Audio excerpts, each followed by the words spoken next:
দর্শক আসসালামু আলাইকুম। কানাডা থেকে আমি সাকিব। আজকে আপনাদের আবারও স্বাগত জানাচ্ছি। আমেরিকার নবনির্বাচিত প্রেসিডেন্ট ডোনাল্ড ট্রাম্প আবারও কানাডা নিয়ে একটি চরম রসিকতা করেছেন। এগুলি কানাডার পত্রপত্রিকা ছেপেছে, কিন্তু এ নিয়ে সরকারের পক্ষ থেকে এখনো কোনো জবাব আসেনি। এবং আজ ভোররাত 4টার সময় আমেরিকার প্রেসিডেন্ট ডোনাল্ড ট্রাম্প তার একটি সোশ্যাল মিডিয়া পোস্টে তিনি লেখেন, it was pleasure to have dinner the other night with governor Justin Trudeau of the great state Canada. I look forward to seeing the governor again soon so that we may continue our depth talk on tariff and trade, the results of which will be truly spectacular for all. অর্থাৎ তিনি খুবই হাস্যকর জিনিস, তিনি প্রধানমন্ত্রী Justin ট্রুডোকে আবারও governor হিসেবে উল্লেখ করেছেন এবং তিনি বলেছেন যে তিনি তার সাথে আবারও বসবেন সেই গভর্নরের সাথে, এবং তিনি কানাডাকে একটি আমেরিকার গ্রেট স্টেট বলে উল্লেখ করেছেন। তো এ নিয়ে কানাডা জুড়ে রসিকতা এবং কানাডা সরকারের পক্ষ থেকে নীরবতাও কিন্তু অনেককে ভাবিয়ে তুলেছে যে আদৌ ডোনাল্ড ট্রাম্প তিনি চান যে কানাডা আমেরিকার সাথে একীভূত হবে কিনা।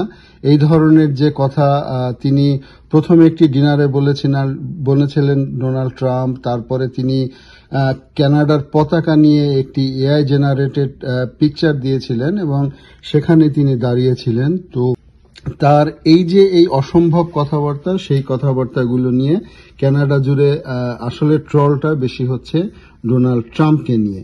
কারণ কানাডা একটি স্বাধীন দেশ এবং তিনি চাইলেন আর কানাডা আমেরিকার একটি স্টেট হয়ে গেল, সেটি সম্ভব না।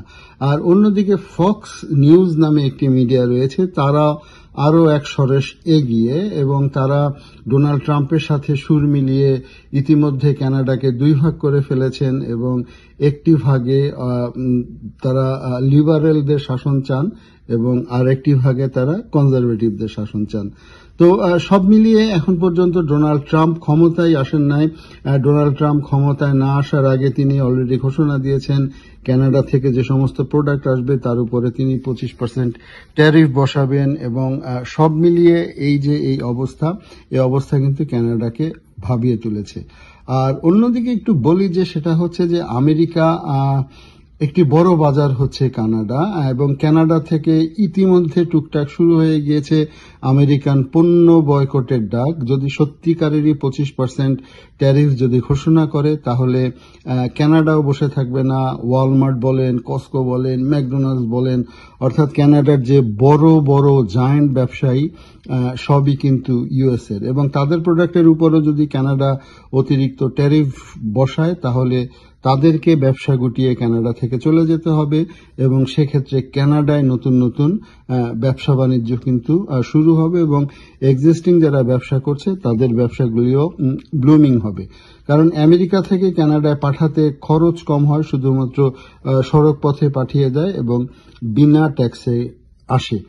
আর সত্যিই কি কানাডা একীভূত হয়ে যাবে আমেরিকার সাথে? বিষয়টা অতটা সহজ না। আজকে একটি টরন্টো ভিত্তিক একটি নিউজ মিডিয়া একটি জরিপ করেছে, সেখানে দেখিয়েছে যে মাত্র 17% মানুষ চায় যে কানাডা আমেরিকার সাথে মিশে যাক। তো এটা সংসদের ব্যাপার রয়েছে, গণভোটের ব্যাপার রয়েছে।